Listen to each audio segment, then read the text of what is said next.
I've been hellbound, hellraiser, sat at the table with some elite gangsters, deep favors, gave the best dope I got, bitch, Anita Baker, insane it, double deuce with the 1200 years old, I'ma be gang banging, stuck in my ways, the more I exist and shit, but my age changing.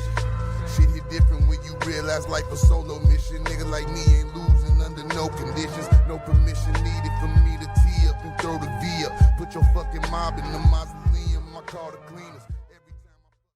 Welcome back to another episode of The Perspective Podcast. I am your host. Hostess with the mostest. Fellas, it's good to be back in the building. Man. Yes, sir. Yes, sir. How y'all feeling, man? How y'all feeling?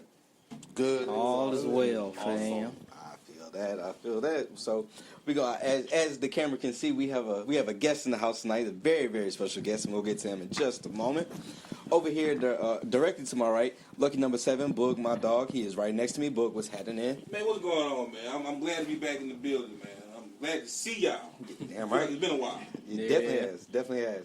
Over there on the couch, as always, is my dog, Tevin T. What it do? Yeah, what up, fam? How you living? I'm good, man. Pushing through. pushing through, man. Just trying to make it to the end of the week, bro.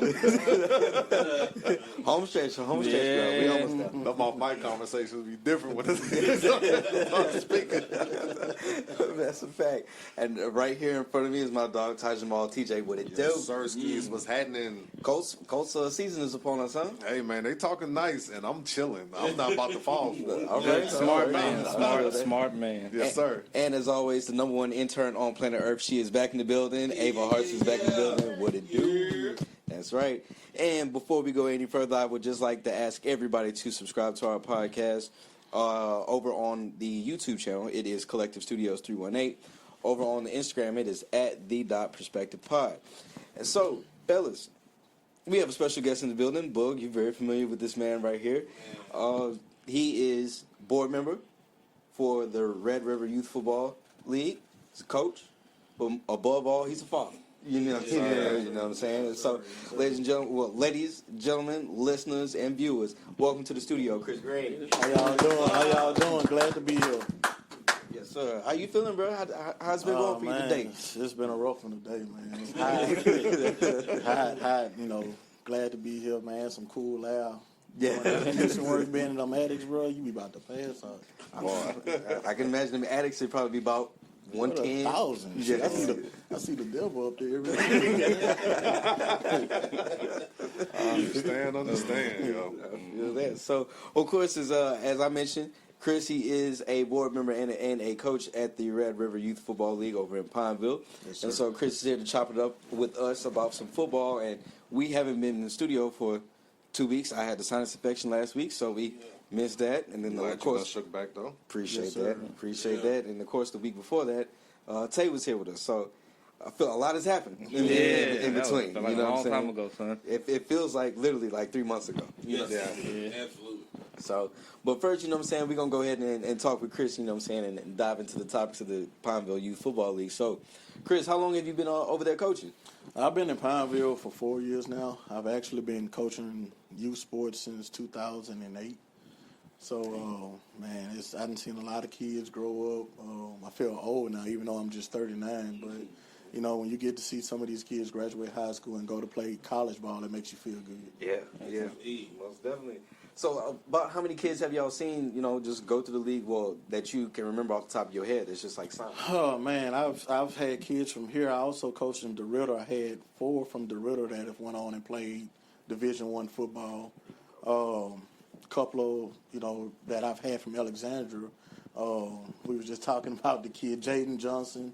I coached against JT when he was a little boy, and, watching him grow up to where he's at now, it's like, man, that kid was giving me headaches 6 years ago. So now you get the chance to get them coaches in the SEC some headaches, and I'm glad to see that. That's right. Shout out to JT. And so, of course, Boog and Chris, y'all have a connection with each other because, of course, y'all were teammates at Ash. You know what I'm saying? Sir. So At the Alexandria C. The Alexandria C. That's right. Yeah. So, just Butch Stoker. Yeah. R.I.P. Coach Stoker. R.I.P. So, first, Chris, just kind of give us like your first interaction with Boog as a teammate, and then Boog also you give your first memory of Chris. Man, we first linked up, bro. It was Brain. You know, and I met this dude, and I was like, man, this goof ass dude. But nah, bro, like we clicked up because we were so much alike. You know, just our style of play and the love we had for the game. You know, and I kind of gravitated to him. We was damn near like brothers out there. You know, I felt like he had my back, I had his back, and if I seen somebody double teaming on the field, you finna come get ear hole because I wasn't letting that happen, son. So, Bug, what was yours?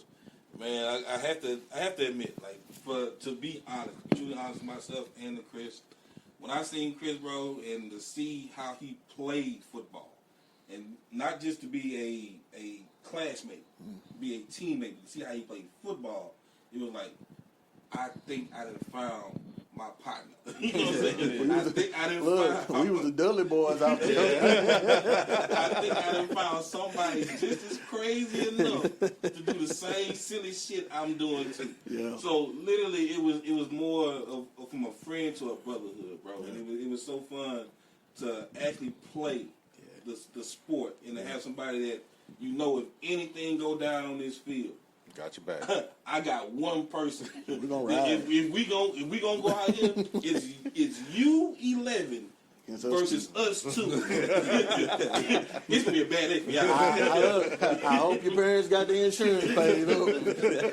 Y'all need more people. But it was wild, man. It was wild, bro. I mean, I absolutely loved it.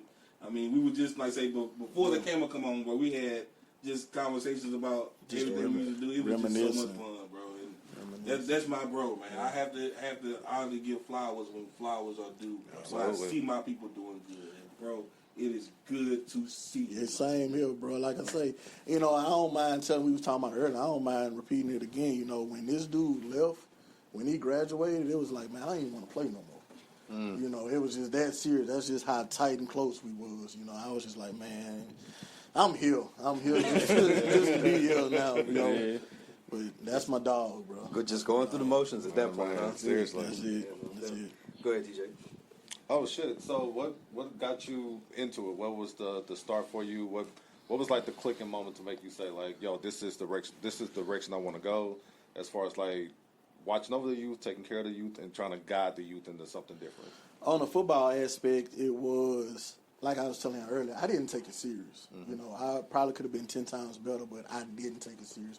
So, and there's a lot of kids out there that's great, but they don't have anybody to push them.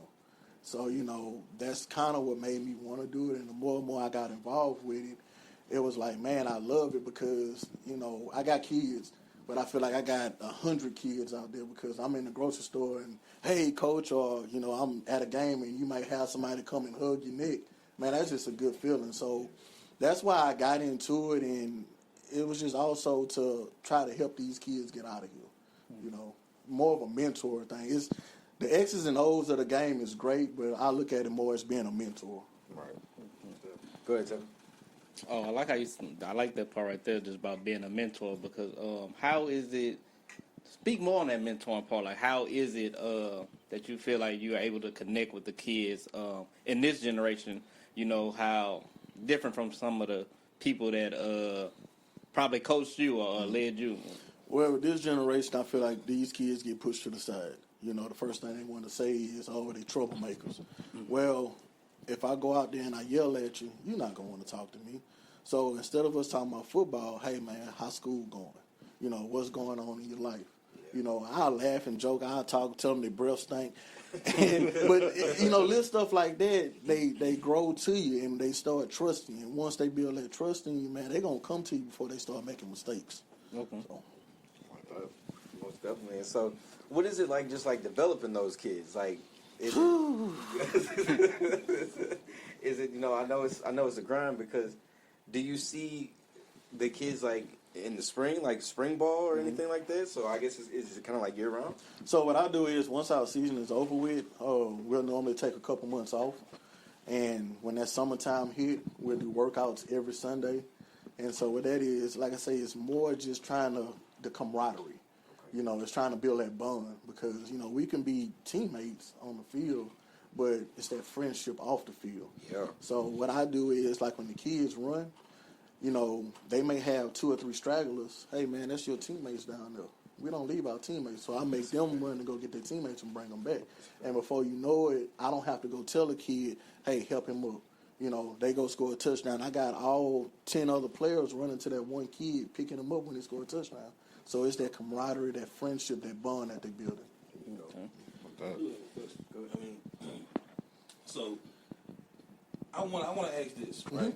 So we play football, right? So Terry made a good point about the mentorship. Do you feel that as we play football, we play football from from grasshoppers to grown men?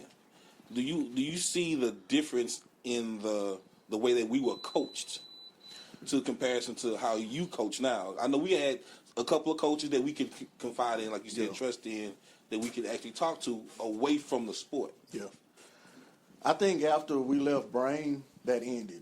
RIP Coach Dumas, Coach Rob. A lot of us done dealt with Rob. I feel like those guys we could go and talk to about some personal things. I felt like when we got to Ash, it was more of a business. It was, what can you do for me? And once you couldn't offer me anything, I don't need you. So we kind of got pushed to the side. And that's one thing that I took from Coach Stoker. Stoker wasn't like that. Stoker was one of those guys that I can remember I quit. I said, man, I ain't want to do this no more. And Miss Stoker came, and she was like, I'm not giving you your test. I'm like, what you mean? She said, Butch is upset with you. I'm like, why? She said, you want your test, you got to go talk to Butch. We had played Never. I don't know if you remember. I remember playing Never. And, man, I ain't never got benched before. And I got benched. Now, man, the hell with this. My family and drove all the way to Monroe, and I'm sitting on the sideline. Nah, man, I ain't doing this no more. So, anyways, I went and talked to Stoker, and remember we used to go to Northwestern and watch them practice and all that. And I rode with Stoker. I didn't ride with the team. I actually rode with Stoker, and me and him talked, and I gained so much respect for that guy because I quit. I walked away. He could have just said, okay, on to the next one. Right, yeah. But he took the time, him and his wife, to say, no, I need to talk to him. So that kind of, I brought that along with the youth football and me coaching is, I want to show these kids that I care. It's just not about how fast you can run, how many touchdowns you can score. I want to show them that I actually care about you as a person. So, man, that's tough, boy. Like that ain't like moments that you hear about like today. When we talked to Coach Tay a couple of weeks ago, we was asking them the difference in between like how handling the kids now today and the part of them being like entitled, like was something that we all spoke on. Is that something that you have to deal with? So that first practice, how I eliminate this, I tell the kids, your parents or your parents after practice. From 5:30 to 7, you're my son. I'm your daddy, boy. Exactly. So they look and they all like, you ain't my daddy. And my son plays on that team. And my son knows when we're on the field, I'm not daddy. I'm coach. Right. Now, after practice, I'm daddy again. And my son will tell him, like, man, he don't care about this. He don't care who your mom and who your daddy is. When he say run, you going to run. And they'll sit there, and I had a kid the other day, he told me he hate me because I made him run. And I told him, I say, look, let me tell you something. I don't care because guess what? You can hate me, you can love me, you still going to run. And so guess what? The following week, he came back. He was ready to run. So and it's like I say, it's just because I've instilled that I care about him, and it's just this is not a job for y'all. I'm here to have fun right along with y'all. I'm not gonna run with you because I'll run. You got to call an ambulance for me. But they trust me. They trust me. What's it like dealing with difficult parents? Big question. So I don't have that problem. And the reason why I don't have that problem because the parents that I've been with for the last 3 years, anytime I have a difficult parent, my parents take care of that parent for me. Parents police the parents. Yeah. I love that. Yeah. I love that. But see, that's a part of the program building. Yeah. You know what I'm saying? So everybody's on the same page. Go ahead. And that village part too, right? Yeah. So how many teams y'all got in the league? In our division, we have 6 in the midget division, but we have teams from Ellick, Pineville, Vols, Grant Parish, Tioga, Gina, and I'm leaving somebody else out.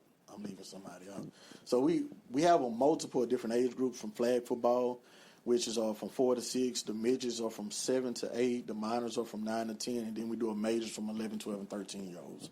Okay. So it's a group of kids. It's a conglomerate of kids. Dang, okay. How is it with the girls? Like, are y'all looking to introduce flag football for the little girls? We tried to push it last year. We didn't get a lot of feedback. We had some girls that was interested. Actually, my third year of coaching, I had a flag. I've been coaching my son, and we was in flag football. And one of my best players was a girl. She was actually my linebacker. Oh, wow. And I call her Harley Quinn every time I see her, man. She was a badass for real. I love that, man. So, how long is the season for y'all? 10 weeks. 10 weeks, playoff Super Bowl. I love it. I love it. So when it start up? Actually, our first game, the Jamboree, is going to be September the 6th up in Tioga. Okay. Yeah. 30 days. Yeah. So you're a member on the board. How did that part get introduced to you, and what about it was intriguing enough for you to say, "Bet I can accept this"? So originally, like I said, I came from Ellick, and when I came to Pineville, dealing with different kids, and I got on the board. I got invited to be on the board, and I was an Alexandria rep because I come from Alexandria. They felt like I could bring more kids in. But I was like, man, I live in Pineville. I don't live in Alexandria, so there's nothing I can do. And I seen that it was some things that I didn't care for, and I felt like the only way those things was going to get changed is somebody had to come in and voice their opinion. And I got invited. Sometimes I feel like they probably like, man, we wish we wouldn't have brought him in. But nah, we're a group of guys, man. We get together, we talk. Everybody I can say on that board is for the betterment of the kids. So, Well, you got anything? To talk about the kids themselves, I think we kind of hit on it earlier about, like I said, being a mentor and how the difference is from how we started and how we get the kids to do what we want them to do now. To be the parent on the field or the coach on the field, to see them work, to see their work ethic. And I think I asked Tay this when he was here. Does the work ethic seem like it's better or worse in the kid that you coach now, or in the last couple of years? Have you seen a development? Oh, yes. Oh, I got one kid. I got 4 kids. I call them the Fantastic Four. That's my son, Maddox Van Hasselberg, Lil Jackson. And actually, Jackson, we went to school with his mom, Terry Mayu. Wow, That's my coworker. Yeah. yo, that's crazy. Yeah, Lil Jackson, man, he's awesome. And I got another kid, Henry LaBorde. Well, with Maddox, man, I used to have to pick Maddox up out his mom's car because he cried. He did not want to play football. And just watching him grow these last 4 years, and I started calling him Maddox Island because he was my DB, and he would shut down anything on that side of the field. So the more and more I gave him these names, it built this confidence up. So then I went to Mad Max. So last year I had another kid named Max, and I called him Mad Max, just not thinking about it.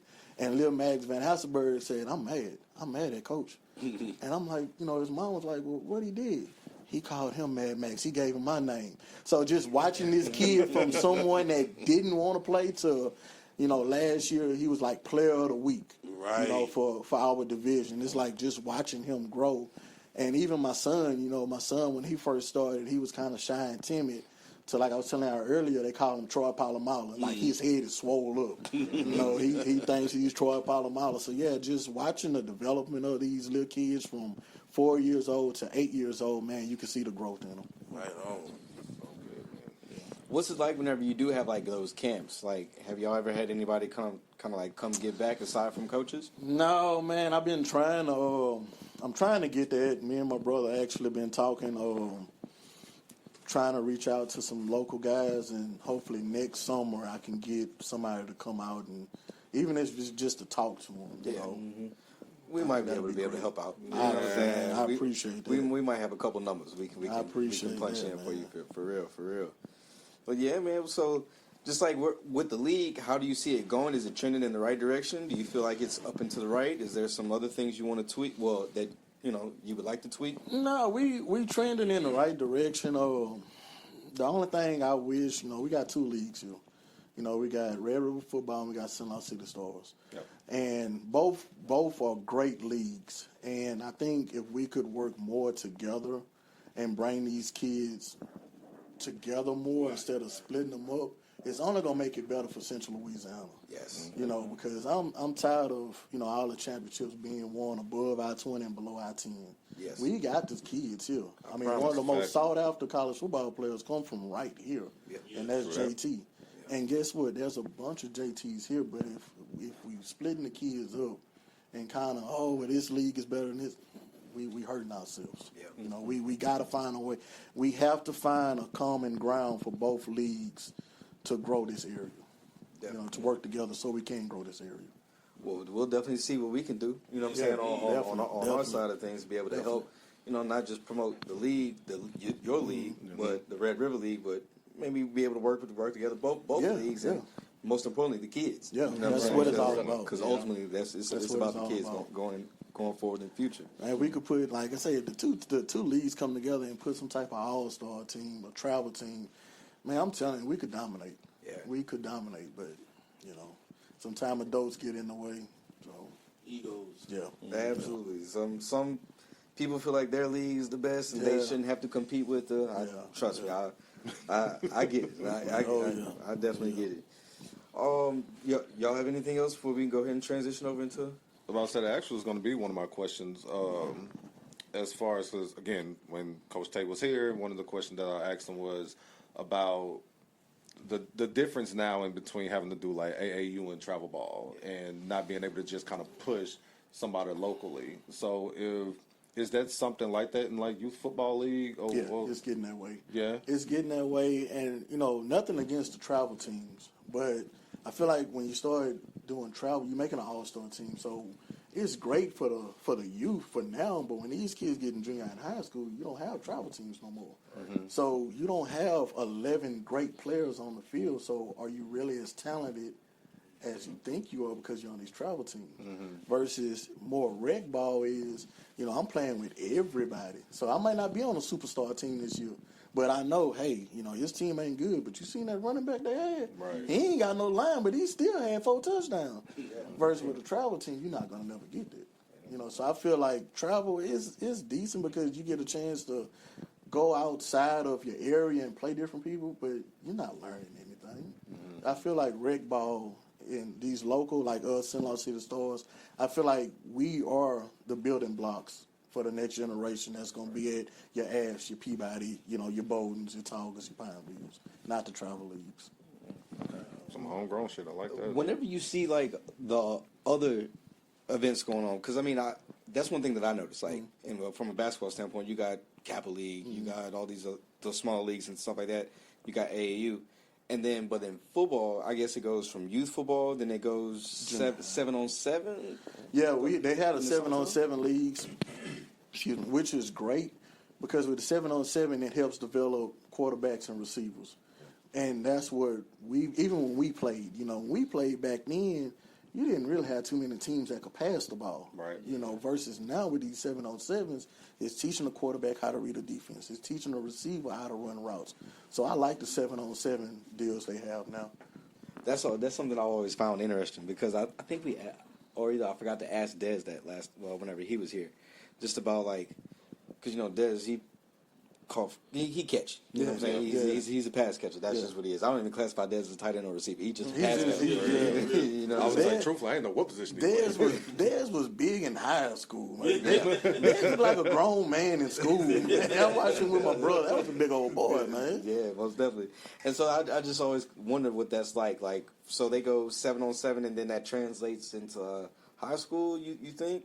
No, actually, that 7-on-7 starts at I want to say it started at 8 years old, running these different 7-on-7 leagues. So what you do is you play your normal tackle league, then you go to your 7-on-7 leagues. Then by the time that's over with, it's back into like summer workouts, getting ready for tackle league again. I was thinking about that. Matter of fact, speaking of that 7-on-7, it's like I say, it's the development of truly quarterbacks and receivers, but also if you actually do 7-on-7 right, and I'm talking about absolutely perfect, it's the development of your linebacker, your strong safety, and your outside reads. So for the defensive standpoint of the 7-on-7, it's giving him a vision of what he sees from from his position on out. Yep. So it's giving him the read from the curl all the way to the flat. Understand that from the linebacker to the safety, those two guys have to be in sync. tandem. Yeah. So from the QB or from the offensive standpoint, it's the quarterback and the receiver giving them an understanding of they're in tandem, but understanding from the quarterback to the coach, what am I seeing, and how am I picking what I need to do? So it's your decision making. And when we first seen like something like a 7-on-7 when we were playing, it was like what is this? Like it's like watching Greek, like reading Greek. It was like I don't understand what the hell is going on. Like, why is it just them? Why is it them? Right. I've been used to seeing read your everybody keys. line up. Like, Read your keys. What? Read my who? Read my keys. And matter of fact, this goes back to our conversation before the cameras. It was like the difference of analytics of how we see things and how it became a thing once we came out of it and took the bigger picture and looked at it. Yep. So it like me seeing 7-on-7 now. It's amazing because I'm seeing it from a defense player. Yeah. So me playing defense, understand what my reads would be, what your gaps look like, from the linebacker to the defensive end to the strong safety. That triangle is seen something totally different from the safety and the linebacker. Two guards to the deepest back. Two guards to the deep back. Yeah. So now, from the offensive standpoint, from being a fullback, seeing that read from that side of the ball, boom about. Boom bob. So it's boom bob. So it's either big on big, and these are codes that we say in football from the defensive line to the linebacker. So everybody has their own terminology. Yeah. So from seeing all that happen and understanding that this needs to happen for this to happen. Yeah. Okay. So it's really the reads of how you read a offense or a defense. So we always talk about like great players, right? LeBron James is a great player. LeBron James can tell you what the offense needs to do and the defense needs to do on either team. Yeah. 7-on-7 develops that. So 7-on-7 develops that to a player.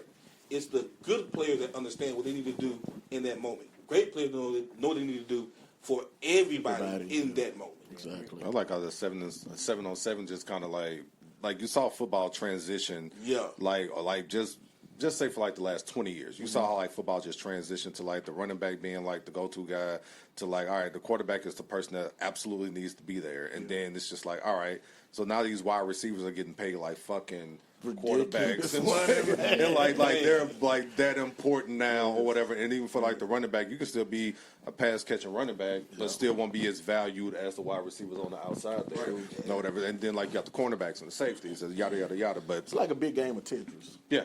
It's a big game of Tetris is what it is. You know, every part has to fit in place. You know, and that's the beauty. That's the beauty of the game. You know, it's about hitting somebody, but we was always taught what it was 90% mental, 10% physical. Yep. And and you know, when you're young, you're like, man, that don't make sense. But I'm gonna tell you, what am I supposed to be doing? Bad. Yeah, that's football. I want to say this, and I want to make this honest, right? So you got to be smart to play football. People think we got to be dumb, but you got to be smart. That's what they make it look like dumb. Yeah. We all play sports. We all play Madden, right? I want to tell you that this man, Chris, can read a offensive and defensive package like no other person I've ever seen in my life. Come on. On a video game? No, in real life. So what I'm saying is, I can read a play. I can understand a play. Yeah. Chris can tell you what a play can do from the first instant the play gets lined up. Yeah. This is on a game and in real life. So if you can hear somebody, and it's like a cheat code, to hear somebody understand the play, but understand the lineup and what position and where they're going, he can tell you. He can tell you literally how it looks and where they're supposed to be going. He makes it look easy. I didn't understand that as a player then. I understand it as a man now. Yeah. That shit is hard. Whenever you would see that on the field, you ever have to tell Mom, get your ass over here on this side? I got yelled at, bro, by everybody. Look, it's funny. I got yelled at by everybody. It's funny you say that because, like you were saying earlier, a lot of our games are on YouTube. And I was showing my son, and I'm sitting there watching, and my son's like, "Daddy, why are you pointing so much?"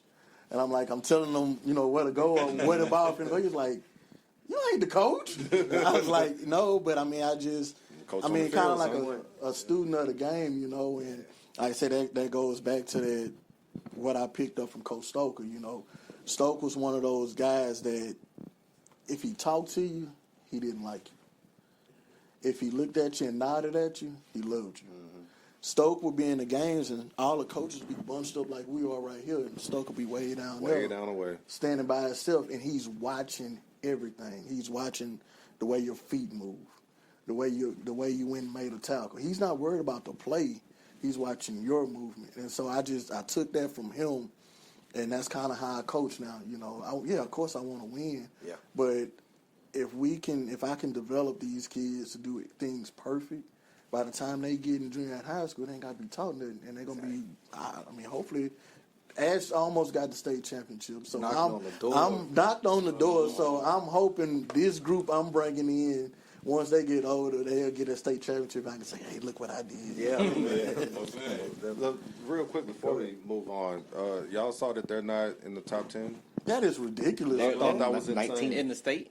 Yeah, 19? yeah. 19? Being number 2. I thought that was insane 19, when I bro. saw that. I was just like, come on, bro. And that, like, just looking in, like, I don't really do comments like that when I'm looking on social media, but I looked in the comments and I saw several people that were not from Alexandria saying, like, it's blasphemous that they're not in the top 10 here. That's crazy. Before we get off this subject, and Carr was number 1. I talk about coaches that I look up to, but that coach from Edna Carr, that is one guy that I look up to, man. It's not just football. It's bigger than football with him. And, some of the things that he do for those kids, this man put a lot of time to make sure these kids are not getting in trouble. I don't know how true it is. I was told that they pick their kids up from 7. They don't drop them off to 8 o'clock. And his philosophy is the longer I have them, the less time they got to go out there and get in trouble. So, man, I respect that to the fullest. I love that. Absolutely love that. Now, as a defensive player, right, I kind of think I know where you're going to lean on this one. Uh-oh. 2-part question, right? For the youth, how early do you think the kids should be tackled? Ooh, good question. Real good question. The coach in me says that 7 and 8 is good. The parent in me, now I'm actually I'm in the process of buying my son one of those Guardian helmets. Yeah. Because I want to protect his brain. Absolutely. So it's like a gift and a curse. I battle with both sides because as a football coach, it's like, hey, they got to get used to it. But as a parent, it's like, man, my son's a running back. And, he's taking a lot of hits and he's outside linebacker. So I'm like, He's getting a lot, too. yeah, he's getting a lot. So it's like, man, what do I do? I watched my son last year get his ribs broke. And the coach in me was like, I'm not running on the field. The dad in me is like, damn, son, get up. It's like, so it's like that being that dad and that coach is tough because, you can't show weakness, but at the same time, man, that's your kid out there. At the end of the day, yeah. And then on the pro level, of course, do you think earshot should be back? I think it should. I love it.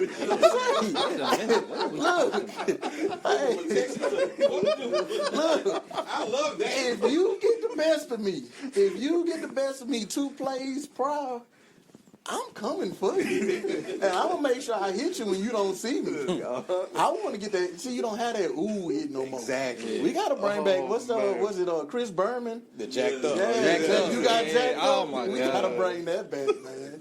Look, football, I feel like this. Once you get in that collegiate level, you know what you signed up for. That's a fact. When you getting the pros and you getting paid these millions of dollars, yes, you don't want to see nobody get hurt, but football is a barbaric sport. Yes. So that's like saying, hey, we're going to box, but you can't hit nobody in the head. Well, guess what? There's never been a Mike Tyson. Never. So it's like, how can we take away part of the game? Yeah, the gladiator part. Yes, I'm sorry. If you take, there will never be another Ray Lewis because you can't hit like that anymore. Not at all. There'll never be another Ronnie Lott. Troy Polamalu. I don't think we need another Ronnie. That boy was Ronnie cut his finger off, man. Ronnie was buck wild, yo. you know, like I'm from that Bill Romanowski days. Hey. You know, He from the racist days. I mean, yeah, Exactly. I was like, damn, we on Hulk Hogan a little early, huh? he was, but I'm talking about the Romanowski on the field. Oh, okay. Yeah, now, off the field, Gotcha. nah, I can't touch that. Yeah, I guess that was a bad person to pick. But, You started with Ray Lewis, and then you ended up I mean, he was one of the top 5 during that time, so I mean, it's hard. You have to pick somebody. But it's they need to bring that back. Let football be football. If not, if you don't want to get hurt, man, the Dallas Cowboys got cheerleaders. Wow. They on TV. Yeah, Got their own show. got the Season Netflix 2. special and everything. The Hard Knock Life of Cheerleaders. Yeah, season 2. They got re-up. What's going on right now?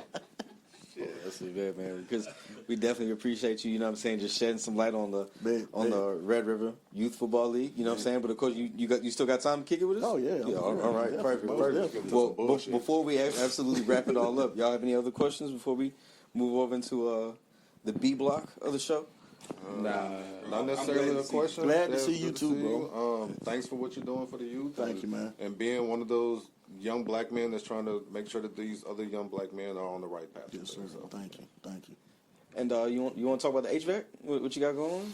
Yeah, I do HVAC, so you know if y'all ever need something, get in touch with Marty. I ain't gonna put my number out there. All right. Get in touch with Marty, and he'll get with me. So A businessman, a father, a great role model. Man, I give it to you. thank you, man. Thank you. So, fellas, coming off of basketball alumni games, it was shortly after that football alumni games. Haven't announced, you know, and so Tay did announce that I believe he sent invites out to Peabody, Ash, Bolton, Tauga, Pineville. I'm trying to remember this off the top of my head. Marksville. Grant. I think Gina was sent the invite. You said Grant? I think Grant. Grant, well, yeah, I remember Grant was on that list. So a handful of schools have been sent invites. I haven't seen it because, truth be told, after the whole alumni weekend, I started getting on Facebook too much, so I had to just delete it. I had to delete it. Detox. Yeah, I had to just get off of it. Like, look, I dipped my toe in Central Louisiana Facebook again. I said, "Oh no, sir. I Still look too hot up in this bitch. Different monster. I need to kind of go away for a little while." But yeah. So what are y'all thoughts on? Well, first of all, Chris, I know we talked about the quote quote football aspect of it, quote unquote. So what are y'all thoughts on the whole thing? And Chris, you can go ahead and kick this one off. I think it's a good thing. It brings the cities together. It shows that we can do something positive without having any BS. So that part of me, I'm happy for it. Can we call it football? Man, if we ain't talking, it ain't football. If it's not no ear shots, you know. Ain't no ear shots, it ain't football. I understand, we all got jobs and all that, but I gotta go to work Monday at 5 morning. Yes. to call it a true alumni game, a lot of us that actually played and started, we can't play anymore. Oh, wow. I'm sorry if I took a shot. But it is what it is. This alumni game, you're going to get a lot of guys that play that maybe didn't get that shine back then. And now this is their opportunity. It's about to be the Uncle Rico moment. There you go. Coach would have thrown me in. I know we would have won state. There you go. So I'm happy for it. I hope it's a success. What's that? Tevin, what you think? Well, I agree with everything Chris just said. That we can all come together, do something positive for the city, have some fun, fellowship and stuff like that. I just, we already know who's gonna win. Well, who should win? Who should win? Well, who gonna win? Because There ain't you no go. way. Depending on who signed up. Like you There said, you I hope go. as long as they ain't people that ain't really like that. Yeah. The B team. Yeah. But I mean, it's flag football. It's flag football, right? Flag football. I'm Okay, trying so to yes, figure out, I mean, is it- as long as you got some is it fast, as long as you got fast people and somebody who can throw accurately enough, you Yeah. should win. But it's gonna be good. I think I probably pull up to see if I see some of the guys out there, holler at them that I ain't seen since we stepped across that stage. 15 years ago? Yep. So 15, 20 years ago. See? Yeah, so it might, just gonna be cool to run into them, kick it with them for a little minute, chop it up with them, see what they've been up to, what they got going on, stuff like this. So, yeah, man, I'm just ready to go out there and have a good time for the time that I am gonna be out there, because both days I don't know, but I'll pull up for a little bit and support. Now, I believe those games were announced for August 23rd, 24th, or 24th and 25th. I think 23rd, 24th. Where they gonna play? Tioga. They're gonna be at Tioga. Okay. Yeah. The alumni. Turf field. Turf field, nice but little then turf. again, it's the same coach that put basketball on. He's got this one, so he got access Gotcha, to the gotcha, field. gotcha. Hey, man, he doing a lot. Tay doing Man, some Tay doing things, a lot. man. He making Yeah, some shout out moves, to bro. him. Most definitely. But what you think about the games? Man, I'm still dealing with an injury from 20 years ago. I ain't gonna be out there. I'm telling you right now. Go team, go. Go team, go is crazy. Nah, man. I like that, man. I like the camaraderie of seeing everybody come together. We play the sport.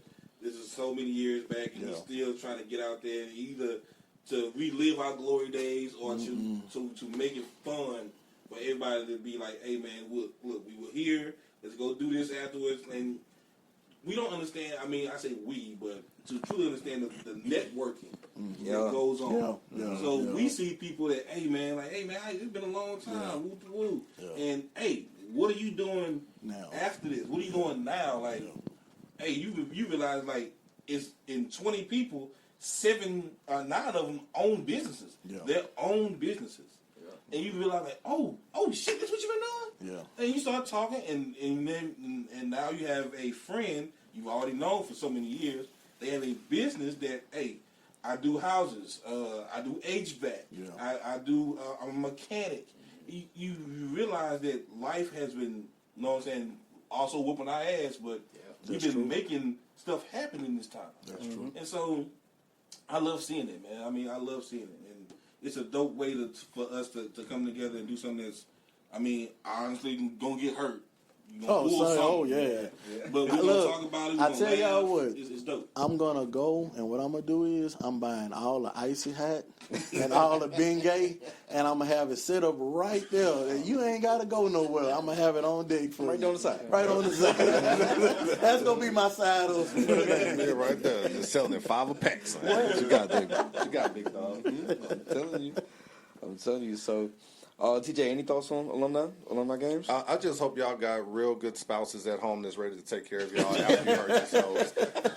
Because, I mean, just getting out there running after you haven't worked out, drinking beers, eating barbecue and everything that you've been just enjoying your summer doing. Because you saw the basketball part and you was just like, oh, that is so good for them. You heard football happen? You was like, oh, shit, it's my time or whatever. And I hope that your wife loves you enough to say, boy, sit down, or to make sure that your Epsom salt bath is ran by the time you get home, and that you're ready to go to work on Monday, because some people ain't trying to hear none of that shit. But outside of that, enjoy yourselves. I will be there with my cooler of IPAs, ready to laugh and enjoy watching what's going on out there. But salute to y'all. I thought about it for 2 seconds, and then I came to realization. See, 2 seconds. See, Smart man. That's somebody that understands. Hey, so they're gonna be playing 7-on-7, right? Yeah. What if I was an old lineman in high That's school? what I'm getting at. What I'm supposed to do? I wanna relive my You glory gonna days. sit in the sideline with your IPA. Nah. This is your moment. Look, this is your moment to shine right here, because you always said that you can get out there and catch a touchdown, run around. Every center, right guard, left tackle. They out of there. Nah, They out of man. there. The alumni game is perfect because you're not that fast. No. And somebody else is not that fast either. So man. like, get your cheese. Somebody Man, put some sleds out there. How about that? Look, if you ain't gonna do no age group general, what we look like going out there playing That's with the thing. somebody Yeah, I that think we do. graduated 2 years ago? Yeah. Man, get out of here. Yeah, I think there should. I don't know how you would do it, but it probably should be like an age type thing, in both of the football both and sides, basketball. yeah. Because I'm like, man, some of them dudes just graduated last year. I 2 watched years ago. that Pineville team. All of them just graduated they last just year. graduated. I'm like, but hey, shout out to T-Roy. Yeah. T-Roy held his own, bro. Head. Head was out. Head, bro. But for Head to go out there and do what he did, man, and what, 40, 41, or probably older than that. Yeah. Say, man, shout out to him, bro. Yeah, but people don't realize that T-Roy, he just retired from being a professional Well, yeah, that's basketball true. player, That's so true. he's still in That's shape to do That's all true. that stuff. But for the Well, most Head part, though. oh yeah, but Head, shout out But to no, Head. He a coach though.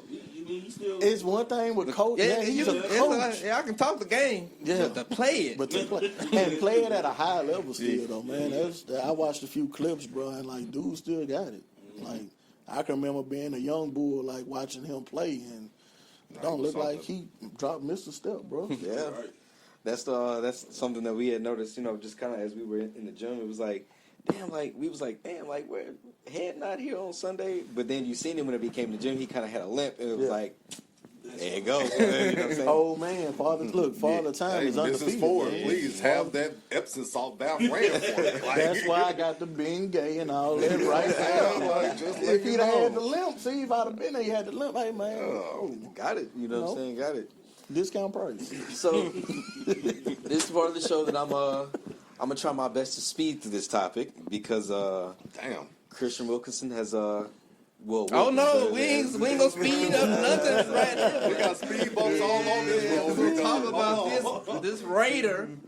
Yeah, you know what I'm saying. Chris, if you didn't know, I represent Raider Nation over here. You know what I'm saying in this building. No, I represent Raider Nation as TJ and his daughter and his family. They hold down the Colts, and Sure do. these two guys decided to be Saints fans for whatever reason. Hey, But 2009 Super Bowl champion Saints. Hey yo, what we not gonna do?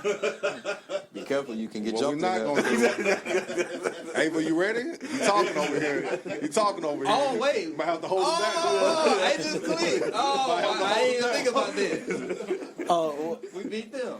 The Katrina Bowl. There you go. Oh, I'm sorry. I'm Oh, saying, nah, mean, let's speak some actual facts. win is The Katrina Bowl. Yeah. A win is a win, Yeah. man. You know what I'm saying? MVP just so I have to throw a pick six. this that nigga, damn.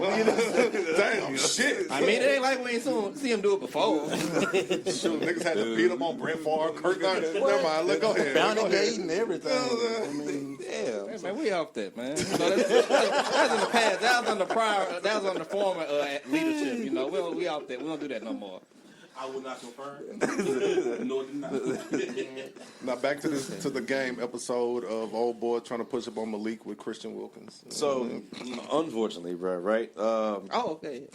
So Christian, right? Christian, we signed him in last offseason. He was supposed to be he was the player in the free agency last year in the NFL. Raiders signed him to, I believe, off the top of my head, I believe it was a $110 million deal. I believe $75 million was guaranteed. He got about, I want to say about $50 million of this was collected or quote quote earned, however you want to put it. And then last week we decided to cut ties with him for multiple reasons. One reason that the biggest story that's out there floating around, the alleged story that's out there that's floating around is that Christian smooched a teammate on top of the head. bro, that's crazy. And now, I don't believe that at all. Okay. Now, one thing. I don't think that's the main reason why he was cut. Okay, yeah. I think that was multiple instances of him playing too much in the locker room. Because, unfortunately, dudes play too much. Yeah. Dudes play too much, especially in locker room. You know what I'm saying? Some boys like to be doing all that wishy-washy, like Pimp C say. You doing all of that wishy-washy stuff, you know what I'm saying? You know, like you make the program look bad. You know what I'm saying? Make the program look bad. Now that was one instance. Christian also broke his foot in week 5 of last year's season. So what would y'all say week 5 is? What, the middle of October? Yeah. He had one surgery. Then he decided to take himself out of the boot sometime in January. Now this is the Antonio Pierce group. They noticed him. They looked at his foot. They examined him and everything. They said, Why are you out of the boot? Like, put your boot back on. He out here doing the Deshaun Watson shit. TikToking, dancing, doing the whole videos and everything in between. Having a great time, having a blast. Mm-hmm. Beautiful time. Stepping in the process. Antonio Pierce's group gets fired. And Pete Carroll's group comes in. They take a look at him. They say, you need another surgery. He says, I'm not getting it. I'm going to rehab this on my own. They say, cool. We'll try your route. Came back in time to look at his foot again. They said, okay, we tried it. It's time for you to get a surgery. He said no again. All right, now it's hot water. Now around this time, this is draft, mini camp, all that kind of shit going on. So now it's like, all right, we're going to have to really figure something out. Now other things are coming out in the locker room. Mm-hmm. Now, I'm going to put a pause in this right here. anytime somebody says that a player went to HR, quote, quote, I didn't even know football teams had HR. Nah, seriously. Like, I mean, Really?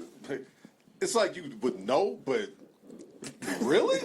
Yeah, like Exactly. they work there, but we don't know they work there. Yeah. You don't know the So person. you gonna Like, tell? You gonna like tell on HR the coach? comes down and he's just like, what the fuck is this? What does she want? Yeah.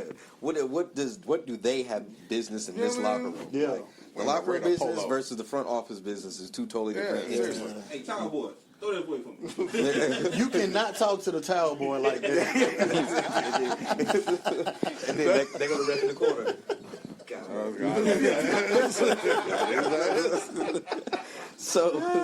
So I mean, there's multiple levels of things that I believe that happen with Christian in order for us to get to a point where it's just like, all right, we about to not only gonna cut you, but we gonna void the remaining $35 million worth on $35.5 million worth left of money, guaranteed money.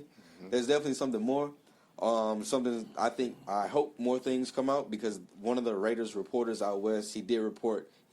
I quote him. He says, "Weird situation happened in the locker room." I think it goes back to the contract that you signed. You got to read that fine print, because when you sign these NFL contracts and they say we want you to rehab, you got to rehab how they want you to do it. So if they say we want you to have another surgery, and if you don't have it, well, you remember that contract you signed for $80 million? Well, if you don't have that surgery, guess what? It's null and void.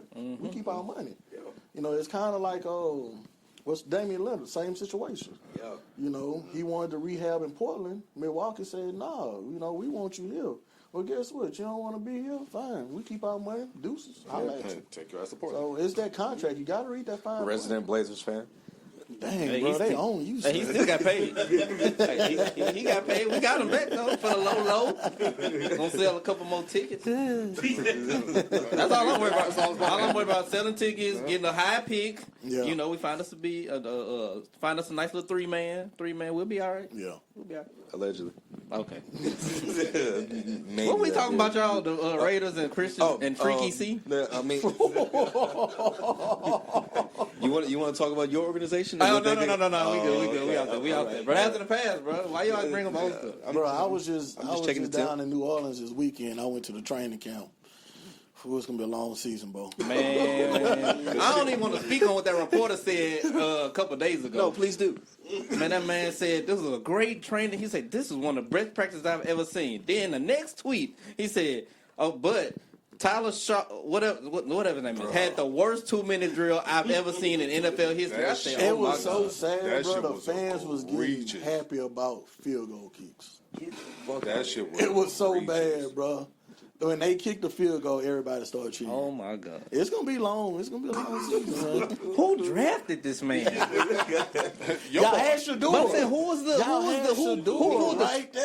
Oh boy, Mickey, We and not talked Mouse. about this on draft day. Y'all, you had Shador right there, man. Hey man, we know what it is, bro. I kept my mouth closed because y'all fans crazy, bro. Man, I wasn't finna say nothing. Oh yeah, but back on Freaky C. But I think, like you said, I think it was just a multitude of multiple instances that got him kicked off. I think, like you said, number one, playing too much in the locker room. Grown man, we ain't trying to play all day, bro. Like you, and then you overstepping probably the playing boundary. Like you can do some stuff and joke and stuff, but when you start kissing people and probably if you was kissing people, that mean you done did one of them like hunching deals, or you done grabbed somebody weird or something like that. You done did something weird, like, hey, bro, that's too much. Something that could have got you beat up. Yeah. Or somebody would have took it even a bit further. Yeah. And then, like y'all said, the main thing I think is too that foot. Like we bro, we got all this money in you. You got hurt. You don't want to rehab. Like you already acting a fool in the locker room. Now you don't want to get healthy to play. Like if you ain't go at least be on the field. Like at least don't be cutting up in the locker room. Like at least have the locker room still cohesive. But you want to play around, then you don't want to take rehab seriously. All right, we're going to show you, we'll cut you, and then even though you're the biggest name like this, you're going to have to go find you a job somewhere else. And, NFL, they one of the most cold-hearted businesses. Basketball, somebody will pick you up. Baseball, somebody will try you. But football, they don't play that. Remember Albert Hainsworth? The hottest name on the market? So one little thing happened with him, he stock went down just like that. I think he ended up getting picked up again, but the same. It wasn't the same. So yeah, the NFL, that ain't, bro. You don't want to play around with them folks. They Not ain't, for long. they ain't got time for that. Not for long. Not for long. Not Yeah. for I long. mean, you gotta realize it's an investment. Right. That money is an investment in you. Yeah. If they feel like if we can't get my money or get that money back from you, and you already doing the dumb shit, you're not understanding that the rehab that we need you to do, blah blah blah, whatever. If you're not being a good look or a prospect in an investment, you're out the door. Like I can lose money right now. I'm gonna get it back. Or But just- right now, having you bad bitch. Bad To show you what happens when you get money. I go to my job right now. I hit my knee on something. I gotta go take a drug test. Now I don't want to do nothing. I don't get no type of rehab. So if you got somebody paying for your rehab, man, and you don't want to do it, you a fool. Yeah, You know.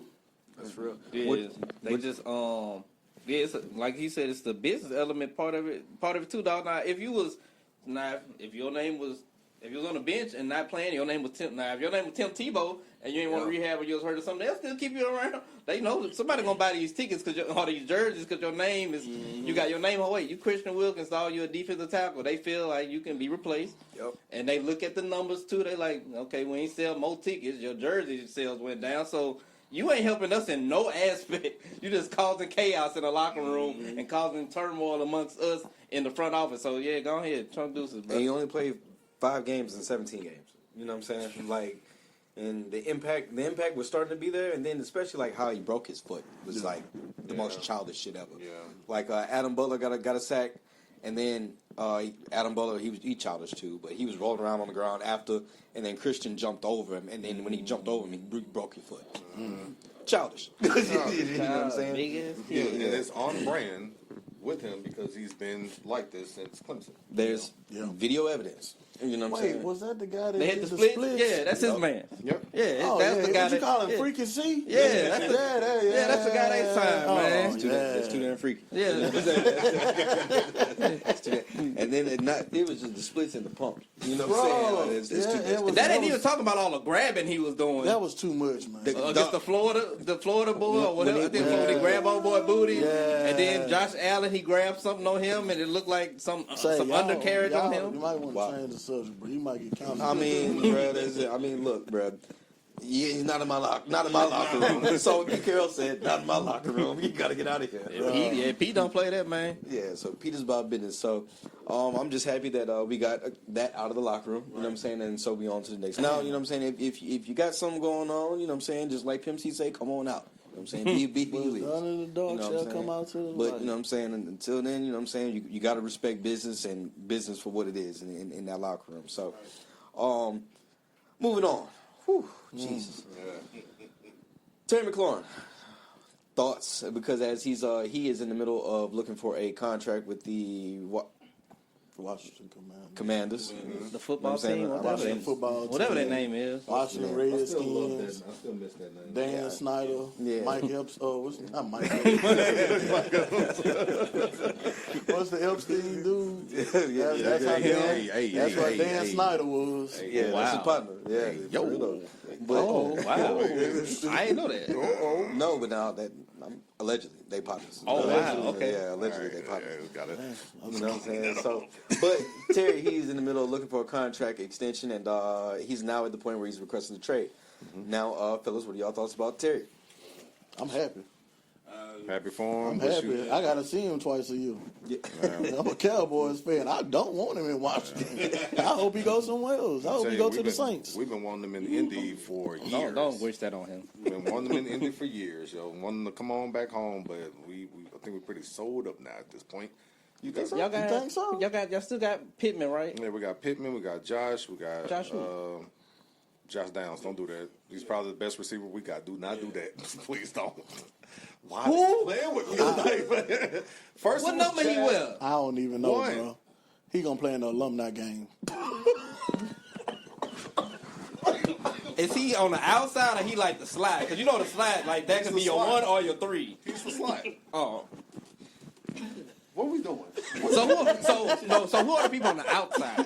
You know, the ones that gonna get in like every play, the outside people. It's Pittman and Hey, Josh. alumni Josh football can play players. wherever, bro. He can play wherever. Y'all got trials August. Hey, yo, what we not finna Y'all got do? trials for What the we not coach. finna do?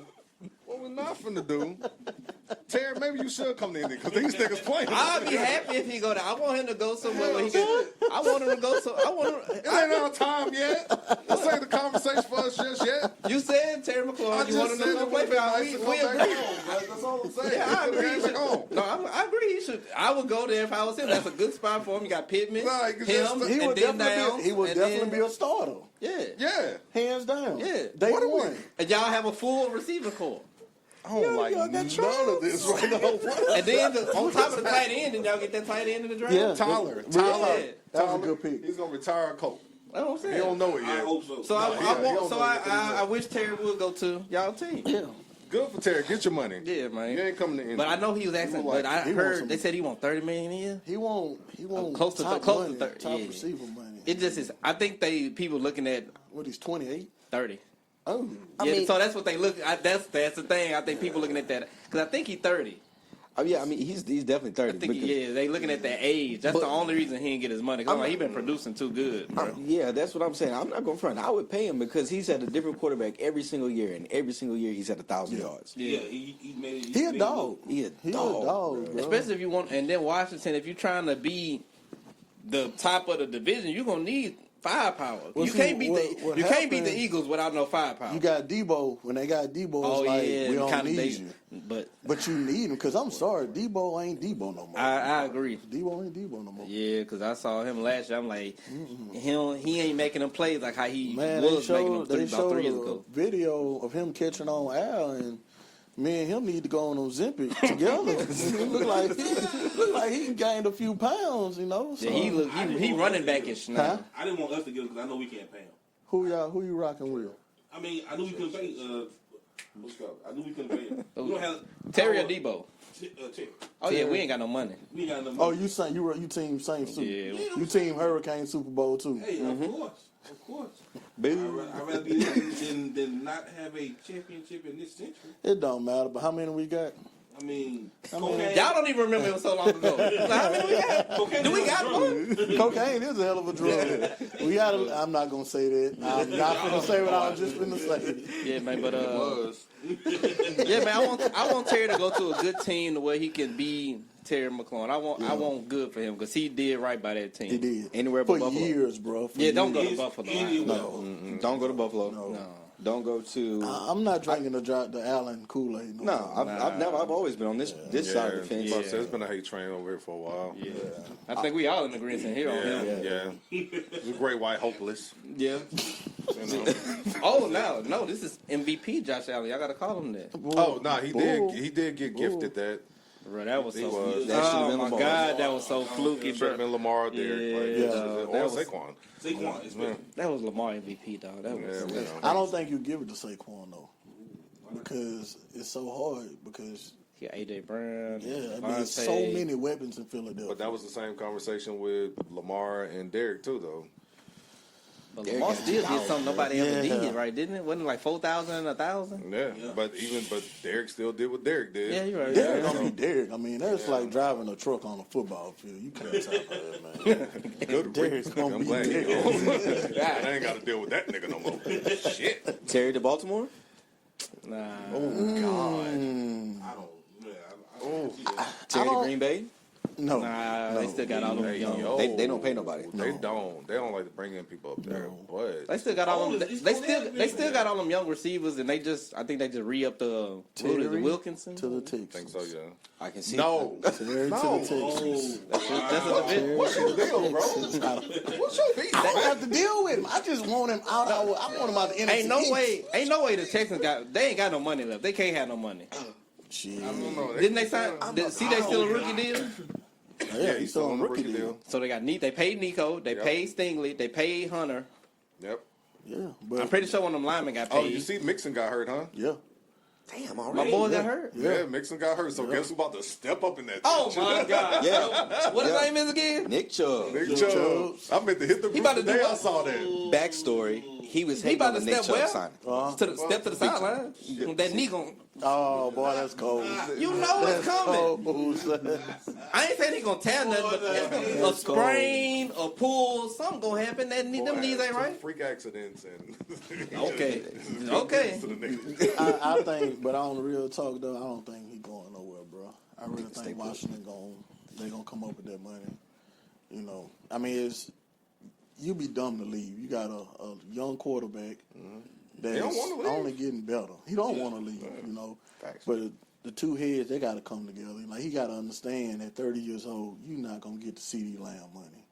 You know, you're not going to get the Collins money. It's just not going to happen. Your time, that didn't pass you by. And you just got to the NFC Championship game. Yeah. But see, for him though, look at everything that man had to endure while he's been there. It's like, come on, yo. I mean, that's like staying at your job. You know, eventually you're going to get that raise to get that money, but, you know, once you get it and they bring the new shiny toy, and you can't get mad if they start him at the same price. Yeah. He making your job easier. Because think about it, we bought Debo in to take some of the pressure off of you. You know. I'll play the long game. If you want to coach or something, be like, look, bro, I'm taking this cut, but I'm going to need a job or something when I'm done with all this. I need a broadcast. I need a Shannon Sharp deal. Can you just Shannon? He can't catch We a break. forgot about Shannon. It was a bad He can't catch a break. He can't. Hey man, that's his fault. I was arguing with people in the group chat, bro. When I said he should listen to Monique, they got on me. They said, "Oh, now you want to take They're like, you want to take advice from Monique?" I'm like, "Well, Cat told him the same." Cat tried to tell him, son. Cat and Monique told your behind, "Get you an old woman." Monique can't give her own self advice. But she has been married for what, 20 years? Is it for the money? I don't know what it's for, but ain't nobody sued her. Old buddy ain't left her. Would you leave? Despite everything that's going on. Would I leave what? Would you leave Monique? Depending on what that's in the street. but she gave him good. They both gave good advice. That white woman can ruin you in one weekend. In a weekend, can't say the weekend, and that weekend came. That Thursday it dropped. That Monday, Shannon was cooked. Didn't we see Jonathan Major go through the same shit? Hey man, they don't listen. And he ran away. He was a victim and like lost everything. He still lost everything. Yeah. He shook back though. He's shaking back. Yeah, he getting some rolls back. After they knock your big bag down, because he was finna get that big. We'll give you the McDonald's money. Oh yeah, you can get that right now. To get $100 million, bro. Yeah. Apparently, allegedly, the number that he gave his little OnlyFans girl was $23 million. It's never worked though. Y'all feel like Shannon Sharp hated on him? I mean, not Shannon Sharp, or Stephen A. Smith hated on Shannon Sharp. What he did? I'm just saying, because you got to think about it. When Shannon was coming on First Take, was we watching for Stephen or we was watching for Shannon Sharp? We were watching for Shannon. So it's like the jealousy, because all of a sudden it was my brother to get him over here. And once he started taking that spotlight away from him, he pulled back. I got to do what I got to do. And if you watch Steve and you kind of know how Steve moved, though. Man, we're gonna put that on it. If you watch Steve and they move, when he don't get the shine, you gotta go. People gotta go. You like gotta Max, when Max I was watching it with him bro. and Max, they had a good dynamic. But Max started rising. Stephen A. Like, that's damn. And now Shannon come. Well, I ain't gonna say he just backed away from Shannon. It wasn't like he ain't. Think about that. And you gotta think about Stephen A. I ain't gonna front. Stephen A. is an employee. Like, he's always been a employee, which nothing's wrong with that. There's security in that. You know what I'm saying? Right. But he's been a employee for Disney for a while, for 20 plus years at this point. You know what I'm saying? So he's in bed with the brand. You know what I'm saying? Remember they kicked him off and then he had to crawl his way back. Yeah. You know they kicked him off. Then they crawled back to him. Did they crawl back to him or? Because they fished. They threw a reel out there and he took the bait. Where could he go? Skip wouldn't got him. Yeah, because Skip had him, and then they took him from Skip.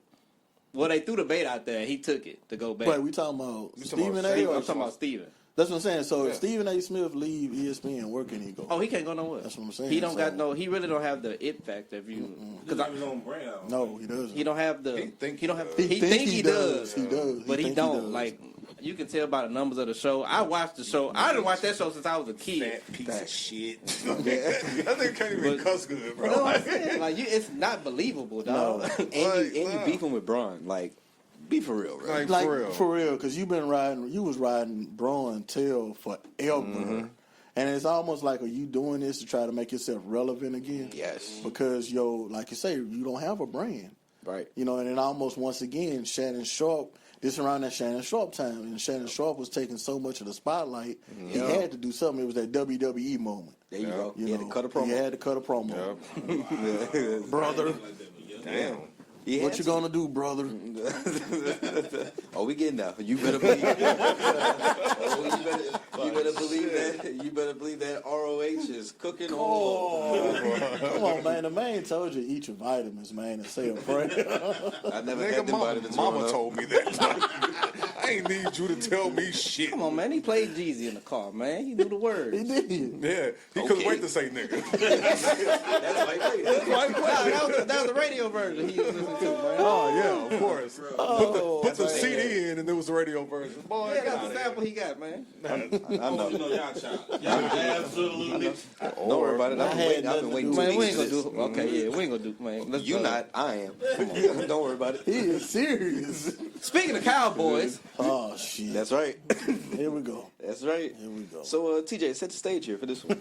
Mike Parsons. So we had another year of a Dallas Cowboys star wanting to hold out or saying, hey, I want to just be traded because these people are playing with my money. Michael Parsons is one of the 2 people in history to have 12 sacks within his first 3 years. It's only him and, God rest his soul, Reggie White. So we were again with Jerry Jones making some crazy little statements on the outside or in the view or in the media saying something along the lines of like, hey, sometimes it's just not enough pie. But in this case, it's just like, hey, we're talking about somebody that wants to be paid so much money that was hurt majority of last year. Now, the man was only hurt for a couple of games, but that's neither here nor there according to Jerry Jones. So Michael Parsons has put out in what we call the new day of requesting a trade and going to social media, and I really thought it was trippy. I just want to throw a little shot at him. You know, sometimes you go right in your notes, and unlike Shannon Sharp, who took a copy and paste for somebody. I mean, he didn't even take a copy and paste. He just screenshot what somebody told him to say. He was just like, hey, yo, look, this is what I'm saying. Michael Parsons decided to type in his notes and then make it like a 3-page thing when it really just could have been 2. Yeah. Because what he did was screenshot majority of like the first part, and then in the second part was screenshot majority of the first part again, and then in the third part was screenshot a majority of the second part again. Like, bro, this could have been just 2 pages, but I understand what your whole lane. Mikey, you too young for stuff like that. Like seriously, like seriously, bro. Like you in media and everything at this point. You know what I mean? But here we are again, another Dallas Cowboys star wanting to hold out because Jerry Jones don't want to pay him in time. Thoughts? Jerry Jones said, and I quote, I pay good money for you. I can do what I want, when I want. My problem is, y'all all know how Jerry gonna do. Jerry Lamb been running by Jerry's rules for how long now? for almost 40 years, huh? Come on now. Y'all know exactly how Jerry does business. Jerry does business the same way for every business. He's trying to get the best deal at the lowest price possible. Yep. And every time he makes a deal, he's trying to do exactly what he's trying from the beginning when he signed you. That's true. So I respect Jerry Jones as a businessman because obviously he's a billionaire. But y'all also said some great things about the man. There's only one other player besides him that's done what he's done for the organization. Mm-hmm. I mean, like for the league. So literally, I mean, I think the man he needs to make the money, or he should have the money. I don't think that Jerry sees the value in him. Like he should be paid. Now, $30 million. I don't know how much $1 million is. I never had it in my hand. Could you take what 23, 24? Why though? I mean, Why? Somebody else is willing to pay. Well, it's not only that, but why would you take less when your numbers are up there with the Myles Garrett's? What has Max Crosby done that you haven't did? yeah, I You know, what has T.J. Watt did that you haven't done? Saints don't have. What is? Hey. I want you to know. Be careful over the table. I want you to know. Tread lightly, brother. We still have a future Hall of Famer on our defensive end. Who? Cam Jordan. Oh, well, hey, Laugh yo, out man, loud. you get What? Laugh out loud. what? And It's like, Tyrann Matthews seen them jerseys and retired on y'all niggas. It's like, don't get me started. I'm trying to be nice. You know, the Cowboys, bro, it's like the new days of our lives. That's all it is, man. We do the same thing every year. Soap opera. It's soap opera. It's TV ratings. You know, we all know Michael Parsons ain't going nowhere because at the end of the day, we can put him on a franchise tag. We can franchise him. He forgot the worst thing you want. Well, not the worst thing you want, but For him, it's the worst thing because, you know, one injury can end it all. Yeah. You know? Boy. So it's like we can still franchise tag. Yeah, so he in a lose-lose. Yeah. Yeah, that's tough. That's why he's still showing up to practice. Yeah. At least he's still showing up to practice because he know this is where I want to be, and my best choice and chance to get that 30 mil. I got to at least come to practice. If I'm not gonna play, I got to still at least show up because, like you said, you don't want that franchise tag. No, Dog. Like, yeah, it's that's a cool. death That sentence, one man. hit is cool, but Yes, if it's a you death get hit, sentence. if you get tear something or something, God knows what can happen. Like, that's it. Your money stopped that year. Yeah, it's over with. But I mean, also, it's like, why have we let the players become bigger than the game? That's a great question. You know, That's actually great. I mean, because you only allow that so much money in the salary cap. Yeah. But if I'm paying Dak Prescott $40 million, I'm paying CeeDee Lamb $30 million. Now I got to come back and give Michael Parsons $35, $36 million. Well, it's a 55-man roster. Well, hell, that's all my money right there. Yeah. So once again, we have not we, because we ain't got no dog in the fight. We just avid fans. Yeah. You know, and that's the reason why we can't afford to go to these games because the ticket prices are so high because of what we got to pay these players. Why have we allowed the players to become bigger than the game? I think that because they wanted to, the quarterback, they wanted to pay them quarterbacks so much money, or the quarterback got so much attention that they just had to keep paying They just kept paying mediocre ones for no. I always thought that Derek too, Carr. bro. I always thought that too. Like, why do I? You laugh. He came from you. We didn't pay. They didn't pay him. We paid him. Wait, y'all didn't pay him? We didn't pay. We paid him like They Bob paid Mid him? to you. We paid him. And then average. we And paid y'all him like came he and was. gave him. Yeah. But I don't know why. I still want to know, like, how do during negotiations, like, just using an example, somebody like Brock Purdy. You ain't cutting it, bro. Brock Purdy is not a top 10, top 15 quarterback. No matter what what stat you put out there, he ain't top 15. But for some He's reason, going to get paid top 5 money. he already did. Yeah. We had to pay him top 5 money just because that's the quote unquote market for the quarter. What does that mean? I'm going to my job tomorrow and say, hey, this is the market value for an HVAC technician. Y'all going to match this? They're going to say, if you don't sit your crazy ass. But to me, it all boils down to, when it boils down to it, they love to give a white man some money. They just do. Yeah. They pay. That's what started happening because Kirk Cousins was getting paid. Purdy just got paid. Who else was getting paid? It's another white quarterback. Tannehill was getting paid. Tannehill was getting paid. I'm like, these dudes ain't worth. I'm like, bro, these dudes ain't worth whatever money y'all throwing out. They ain't worth it. But shit, Dak had to change his name when he signed that contract. Dakota. It was Dakota. Yeah. Dak didn't get the money. Yeah. Dakota got the money. Yeah. But they will. Dakota rained Prescott. You know damn well. But they will pay. No rain. They paying them sorry quarterbacks top dollar. That's what got everything through off right now. It's every position though, because if you look at running backs, man, there's some of these running backs that's cashing out. Yeah. And they getting 1,000 yards rushing. It's like, okay, well, everybody else is getting 1,500 yards. Yeah. So why are you getting top 5 money when this guy, Saquon Barkley, just signed a contract and he was damn near the MVP? Man, you had 800 yards rushing and now you up for this? Come on. I don't get it because I know I'm one of the ones that'll be like, if Purdy came to me asking for that money that he did get, I would have said, no. Boy, I got you. I got you. You going to get, all we got is this for you. I got you from Goodwill. I promise you. Yeah, all we got is this for you, buddy. Like, I don't care what you want or what the quarter, whatever this market is, your talent ain't market talent money. So, Yeah, go ahead. You can go on, but that's just me. I don't know what owners be afraid of. You look at Patrick Mahomes. Patrick Mahomes lost Tyreek Hill, and we all thought when Mahomes lost Tyreek Hill, it was over with, and he kept shining. That's a quarterback.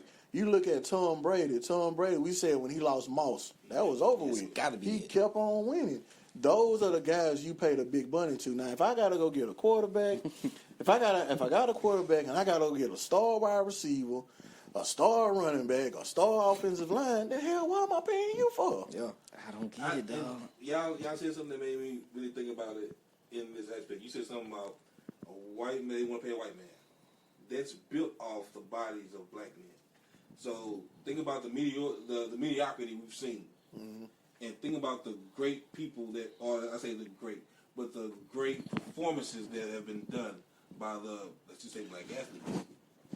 The black athletes in that range of running backs, quarterbacks, tight end receivers. That's why they didn't get paid that much money, because look, he got paid that. Well, you gotta remember, we was too dumb to play quarterback for the longest. And now that's almost all they want. You gotta be able to run. Yeah. Well, remember, wait, they didn't want you to run. They didn't want you to run. Randall Cunningham. Steve McNair. You know, so it was like these guys. Michael Vick, Warren Moon. Yeah, Warren Moon. Yeah, they was the pioneers for it. Yeah. I don't know. I mean, truth be told, I going back to Micah, I just don't think that. First of all, I know Micah has requested a trade. That Dallas isn't going to trade him. We know he's not going to get traded. And then just kind of that kind of spiraled from that note that Micah posted that TJ was referring to. That led to a Jerry Jones. I guess you would say that wasn't necessarily a press conference, but like the reporters always ask and ask questions over there on the side during training camp because he always makes himself visible more than any other owner in the league. No, I'm sick of it. You know what I'm saying? And so some of the reporters were pressing him, saying, "Hey, well, what about this situation with Micah compare? How does this compare to that situation?" Where, of course, Micah is represented by Mulligetta. And then, but Dez Bryant was being represented by Rock Nation, and they want to just kind of do a compare and contrast. Right, yeah. And of course, that kind of spilled off into another thing, and then Rock Nation put a post on Instagram or either Twitter. It was one of the two. Then that spilled over into Dez responded, and he was basically saying, "Jerry, let's not play this shit." You know what I'm saying? He was "I've been quiet about a lot of things for a lot of different reasons." Yeah. And then that kind of spilled from Dez to Nicki. Then Nicki Minaj jumped in it. And it's just a whole. How does those two even? I don't even. I tried to read the tweets and I couldn't see how they even. I was like, okay, how did y'all get there? Wherever y'all, how did y'all get there to where y'all started at? So I don't know, bro. Yeah, it's crazy in Dallas. I don't know. It's just a whole spiral. But at the end of the day, that's what Jerry Jones wants. He wants the clicks. He wants the views. He wants the attention. He wants the topic. The Dallas Cowboys are going through situation ... business. You know what I'm saying? As long as they the first thing you talk about when you turn on ESPN, he don't care what they do. He don't care, man. They could lost 49-0. Did they talk about us before anything else? Did they talk about the Cowboys? All right. Well, America's team. That's it. America's team, man. And so while we just piggyback off of that, because TJ had more of the info about how Dez and Nicki got in the mix of the whole Micah situation, but Trey Hendrickson, excuse me. He's reported to the Bengals training camp. He's still looking for a holding in while he's looking for a new deal. So, do y'all think they're going to end up paying Trey, or do you think they're just going to? I don't think so, dog. I don't think they have it. I don't think they'll get it. But you look at the Bengals defense. What have they done? I mean, nothing impressive. So why should we pay? So it goes back to how can you ask? It goes back to the Brock Purdy situation. Mm-hmm. How can you ask for top defensive end money when you're not doing the top defensive end thing? So okay, the Bengals, the defense is horrible. Yeah. The Browns defense wasn't that great, right? Yep. Myles Garrett stood out. Regardless of how bad that defense was, Myles Garrett stands out. TJ doesn't really. I didn't know who the hell he was until they started talking about the holdouts and all that, and I kind of looked into him. I was like, well, damn, he's been playing a while. Yeah. So it's like, so it's like, how can how can you ask for this big time money when you're not a big time player? Yeah, your stats don't. Well, don't he got stats because I think he led the league in sacks last year, or he tied. He came high with that, but It's not. Is it on a consistent level though? it be high. His sacks are always in double digits. Okay. But like you said, the impact ain't really kind of there, I guess. Because like even when he did it for the Saints, I was like, oh, sure, this man, he had 12, 13 sacks. Is it the scheme that fits the player or the player that fits the scheme? I mean, but I don't know. I don't know. I don't watch Does him that enough. matter? I ain't gonna lie. I don't watch him enough. If your stats say, hey, I've done this, only so players done this, I'm in the league in this. I mean, look at look at what you just said. So we go back to the Michael Parsons situation. Michael Parsons doesn't just rush from the edge. Michael Parsons rushes up the A gap. Yeah, they move around. Everybody else rush and get their sacks from one position. So Michael Parsons is not a scheme player. He is the scheme. Yeah. Because he moves around on that line. Versus everybody else can only play on one side, one position, do one thing. You know. You know what? You're right. I have to agree with that. Yeah. I got to agree with that. You shuffle somebody around. You deserve to get. He deserve his money. Yeah. Right, he playing 3-4 positions. And that's what I think really has hurt Parsons because he can play defensive end. He can play linebacker. Hell, we've even had him cover tight ends and receivers. So it's like, sometimes doing too much can hurt you more than it can help you. Because now you've done it once, we expect it all the time. So we expect 5 positions for 1 position pay. That's why Travis Hunter, be careful. What? Be careful what you better be watching this, Travis Hunter. That's what scares me. Stay at receiver, buddy. Get that money. I have so much faith in Travis Hunter, but I don't think he's going to last too long. No. Playing both. No. Not in the NFL. I agree. I mean, there's good and there's great. There's great and there's amazing. Prime talked that noise, but Prime didn't do it full time either. Yeah, Prime didn't do it for that long. Went to another sport, didn't do that long. No. So it's like, sometimes we gotta say, hey, young bull, I know this is what you want to do, but like we said earlier, that NFL stands for not for long. You only gonna take so many hits, You're going to take so many hits, and that's going to be it. So he's already a small frame guy. Once you go across the middle, it ain't really the no-fly zone no more because you can't really get hit. But still in all, what happens when you twist that knee? Yeah. Now you can't play receiver nor DB. What we need you for? Now we out 2 positions. Yeah. 2 positions. Two positions on one body. Be careful what you ask for. Got to.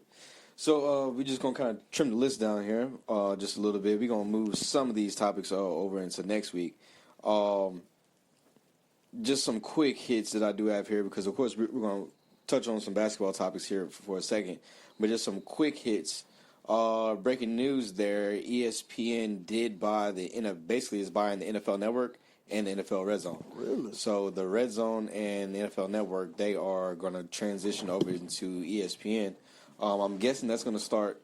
I haven't really read the full details of that yet, but I'm guessing that's going to start sometime this season because I did hear a little chatter about Scott Hansen doing some work for ESPN. I believe so. This year. I believe that is going to be starting pretty soon. Here, the parts of it that because it's an equity stake too that's going along with this whole thing. Let me try to pull it up real quick while you guys keep going. Hey yo, enough of this AFC South shit. Don't be talking about Travis Hunter and everything. I had to dip out for a second. I was just like, let me make sure I look at live to see what they're still doing right now. And I'm sitting up here hearing Travis Hunter and all this. Like, hey, yo, chill, my guy. We don't need all that going on right now. I want to do like his dad. I want to do his best, but yeah, bro, that's a tough task. You're not finna be covering none of them fast receivers and then trying to run past them fast corners. You can't run a 9 route, then stop a 9 route. That's just not gonna happen. Just saying that shit's wild. Even from an endurance standpoint, what NFL game has 75 plus snaps a game, like just offensive defense. And we're not talking special teams. Like so, this 75 plus snaps a game. Like so you're looking at 140. Yeah, it's not. It's no not way, for 17 weeks. No way. It's not Bro, possible. Think about this. He played the Texans. You gotta stop Nico if they think about putting him on Nico, and then he got to try to get past Stingley if he on the route. Oh, ain't no way. Exactly. Somebody's gonna lose. One of those positions is gonna lose the overall battle. So, Receiver. Yeah. I think receiver. Yeah, he go- I told y'all this. I said I think he's going to play more DB than what he is That's going what I to end up believe, playing so. receiver.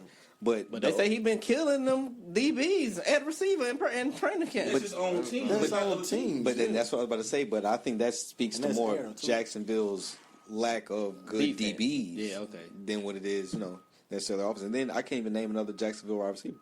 Brian Thomas, don't do that. I forgot about BT. I'm about to say, don't do I that. say if it's one person with Yeah, a name, I over literally Now forgot that about quarterback, BT. another mid person that got paid, Got Yeah. paid. like a Sunshine. top 5. Paid twice. Yeah. Yeah, Trevor Lawrence, Yeah. Justin Herbert, all of them mid, I like Trevor. lower than mid. Trevor Lawrence in Clemson, yeah. I like Trevor him in Lawrence college. in the And NFL, he ain't been nothing to me. I think that the team is not him. Man, I think it's him. The team done changed about 6 times, so it got to be. They changed 6 times in 1 year. They don't know what they are.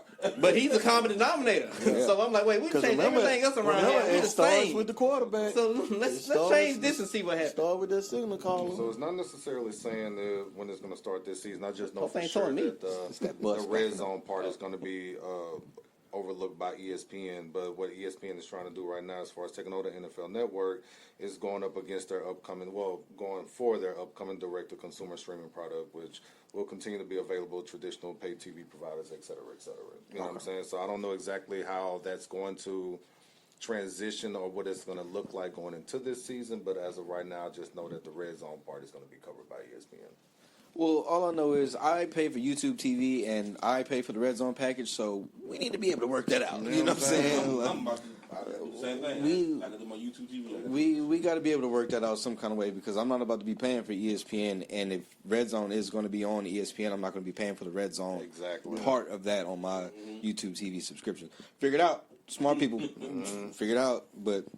Look, instead of like the Sunday ticket thing, I really just want to be able to just pay to watch my one team. Like that's it. Like I would pay the $20 a month just to watch the Colts play. That's it. Like without having to just catch everything else when I want to. Versus paying for a whole fucking NFL ticket and being able to watch everybody. What you saying? what you saying? He said, "Why would somebody?" He was like, why would you just want to watch one team when you could have access to all the No, teams? I was just saying why you want to watch the Colts. I thought this was. Oh, my bad. Maybe I interpret reason that you wrong. watch the boys, but for you, Hey, boys, good show. Good show. Okay. Very good show. But you're able to watch the Cowboys Oh, no yeah. matter No what. matter what, Because son. they're always so you don't That know show- the struggles I go through. You're a state away from the motherfuckers. I am several. What a hater. I should have stayed like, man, left, went to the bathroom and stayed up in there. Normally, man, I care so much for being a Cowboy fan. So if I see somebody else get getting it. it, I'm jumping on the bandwagon. Son, I 'cause get it. I'm You know normally, what? I'm normally in that seat right there. Not mad at you. I got every your team number in now. this- Don't get it twisted. Don't forget. I'm about to say every team in this room we represent. Oh Lord, Oh yeah, nah, we got some. we striving for 8 and 8. Yeah. Real. Wait, you can't go 8 and 8, 9 and 8. 9 and 8. I'm shooting for 9 and 8. Yeah. I mean, it is what it is this season, but we'll all figure it out one way or another. Another quick hits. TJ, you did mention that Shador is getting a start. He is getting a start for the Browns, right? Just due to some injuries to Kenny Pickett damn. and Joe Flacco. Damn. Part of that, they even brought in Tyler Huntley. I did see that to make last sure night. just to kind of take up some of the depth chart there, or whatever. But to say that you got like the number one jersey selling as a rookie and on your team. If you are going to try to feed the fans something while giving them a bunch of bullshit in the process, why not let them start a preseason game? You know what I'm saying? Just to kind of see what it is that we'll have. I had a conversation a couple weeks ago with some of the bros about at what point is Shador going to get into the game. They said no later than week 8 is what they I was about to say 6. 6. Because I was like, for me, coming into it when he got drafted, I was like, minimum he starts 3 games. Minimum he starts. Like there's no way you can have this much of a conversation sitting on the bench and he not get a chance to play at all. I don't give a damn if you go up there and throw the ball in the dirt 100 times. Like you have to let him get out there and try, especially if Joe Flacco, being Joe Flacco as old as he is, Kenny Pickett has proven to not be a starter in this league or whatever. They Gabriel Dillon or has he done? Dylan Gabriel hasn't. You know what I mean? So it's like the whole it goes right back to the whole conversation of knowing exactly what it was that you guys were trying to do as far as not taking Shedeur, not take a shot at the Saints, but like seriously, like why wouldn't you want to take them in a moment like this to where you can and just end up here struggling with a guy who has not proven anything in college already. You know what I mean? So for this to be the game and for the owner to come out and say this isn't something that they wanted to do, but they wound up doing it anyway. You can't have, again, this much of a conversation just sitting on the bench. You can't. Like, you can't. Shedeur has too much motion. I'm not No, go ahead. He has too much motion behind his name. So even to see his production, what he did with Colorado, like literally, he has a lot of motion, a lot of very, very raw but beautiful potential that he can show on a main scale. But the problem is, I really don't want them to be like, oh, we gave him a chance to see what happened. I don't want that to be the narrative. I don't want to take it away from him. That's going to be the narrative anyway, Yeah. which is unfortunate because of who he is. Yeah. It's going to be the narrative. The sucks. name is outweighing the franchise that Yeah. he plays on. They don't want that. Ooh, that sucks. It's crazy to see the most accurate passer in college football over the past couple of years, like for that to be a thing. Like, well, he's not mobile enough. He's accurate, but he's not mobile enough. It's like, when did accuracy become a bad thing? Yeah. Hello. You know what I mean? Like, what are we doing here? It's either, for the longest, it was like if you ran, we don't want running quarterbacks. Yep. We want accurate quarterbacks. Now we got an accurate quarterback, but now you can't run. So Exactly. it's like, damn if you do that. Yeah. Andy Black. Anybody. The thing is, so what happens, you say you're going to get the start. So you know you're going to get the start, but he's going to be in there with the Jags. Just another guy receivers. But what happens when he still go out there and throw for 2 twos? So what can they say then? He's not the veteran. That's foolish. He's It's number foolish. 4 on the depth chart. Like, Come on, bro. that's what Kenny they do. Pickett. This is Kenny Kenny Pickett. Pickett. Yeah, Kenny really. Pickett the Your second. future is in Come front on, of you. man. He throws for 2 tugs. It's the Jags. Next thing you know, he comes out the next game. Let's just say it's against the Vikings. And So, he but throws for 2. we praise Trey Lance for the Hello. performance he just had. Disgusting. But what if Shedeur come out there and does a whole lot better than Trey Lance? How can you not play him? How can you not play him? Well, that's gonna be something to see this year. But and as that story continues to develop, like the longer Shedeur sits on the bench, the louder that conversation. Oh, my is God, gonna yes. get. Like, Yeah. so I mean, the Browns, they have no choice but to play him at some point this year, and you got to like really, really play him. You can't just put him out there the last Can't say, here, nigga, down. 4 games of the season. Yeah. You know what I'm saying? And hell, that kind of leads over into this topic with Teddy Two Gloves. You know what I'm saying? Teddy Bridgewater. You know what I'm saying? Welcome back to the league, Teddy. Yeah. You know what I'm saying? Like Teddy signed a contract with Tampa earlier today. Shout out to Teddy though, but boo, You know what I'm saying? So I mean, it's kind of like what Teddy did. Like when Drew Brees was hurt, Teddy stepped in, went undefeated. So Drew Bye. Brees came back. They showed Teddy the bench and the I clipboard. want you back, like Teddy. Dread to dread. I need you. That boy say dread to dread. Dread is I crazy. need it, bro. Well, that's desperation for your ass over there, son. That boy asked for Teddy. As soon as he put on that jersey, he contaminated, dog. You don't want nothing need that comes that, from man. that Tampa water. That water down there, that Gulf. Yeah, James. As soon as he put on that jersey, it's contaminated. It come with interceptions. It come with false hope. Oh, man. You know what? I don't Eating like you W's. that much right now. Eating W's. Licking your fingers. It's a good time, though. It's a good time. It's a roller coaster Gonna be a ride. blast. It's a roller coaster ride. Shit, it be, you know what I'm saying? Doing in the motherfucking- Yeah, Shout out see- to James, you man. ain't seen that in I years. want him back. Nah, I want 5 back. Yeah. But yeah, I mean, I just say that about Shedeur. You know what I'm saying in regards to the Teddy thing, because I don't want Shedeur to get in there and he start winning, and then they say, "Oh, our starter." Let's say Shedeur isn't a starter, and then they just pull him and be like, "Okay, well, our starter's back. Go ahead and put him back in." Then the Browns' hate season when continues to teams continues to sink. Like I just don't want. I don't want to see that happen to the Shedeur because, of course, that can not only damage your confidence, but that's a good way to split the locker room too. Oh, my God. Yeah. Yes. You know what That I'm happens all the time. I just don't. It's almost like they're trying to make the man a career backup already. Yes. Like, Crazy. It's crazy, bro. It's like you're not giving him the opportunity. Like you putting him 5th on the 4th or 5th on the roster, and it's like, how can you do that? Yeah. Because everything we're hearing from training camp is he's lighting it He's up. lighting it up. You know. So somebody lying. Yeah. Somebody lying. You know. Somebody lying or somebody blind. One of the two. So. You do both. That's right. That's right. And so at 7, over in the NBA, Swipa gets paid. Okay, black man. And then, you know what I'm saying? I don't have the details of those, of the contract. Do you have that on here? 5 for $229. He got the max. Whew. That's meal with an M, right? Who? 5 for $229. Wish I was a little bit taller. Wish I was Shit, like, That's- how you hold that motherfucker? Follow through, elbow jump, shit. That's I even do the Sean That's Marion no, and shot. think about it. That's I think he only made what? I don't even know if he made an All-Star team yet in his career. I don't think so. I don't think he made an All-Star yet. If he did, it was only once, but I don't think he has.